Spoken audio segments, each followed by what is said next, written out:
My opinion on Vijay Deverakonda's 'Kingdom' teaser. And one వర్డ్‌లో ఈ teaser గురించి చెప్పాలంటే ఇది విజయ్ దేవరకొండస్ 'కేజీఎఫ్'. టీజర్ చూసాక ఇదంతా ఒక ప్లేస్ కోసం జరిగే ఫైట్ లాగా అనిపించింది.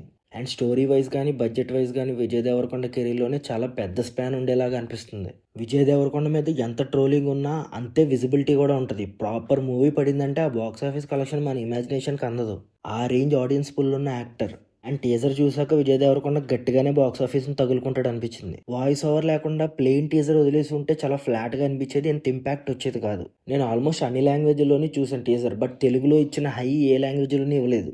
అండ్ దానికి రీజన్ ఏంటో కూడా మీకు తెలుసు. ఎన్టీఆర్ వాయిస్ కానీ, మాడ్యులేషన్ కానీ ఎక్సలెంట్‌గా ఉంది. ఎందుకు అందరూ అనిరుద్ధ్ కావాలి అని అడుగుతున్నారంటే టీజర్‌లో విజయ్ దేవరకొండ హ్యాండ్స్ 2 అలా లిఫ్ట్ చేసినప్పుడు ఒక రోర్ వస్తది. అది చాలు అనిరుద్‌కి, మిగతా మ్యూజిక్ డైరెక్టర్‌కి తేడా చెప్పడానికి. విజయ్ దేవరకొండ కొంచెం డైలాగ్ మాడ్యులేషన్ ఇంప్రూవ్ చేసుకుంటే టైర్ 1లోకి చాలా ఫాస్ట్‌గా వెళ్ళిపోతారు. ఓవరాల్ టీజర్ నచ్చింది. Follow for more. Thank you.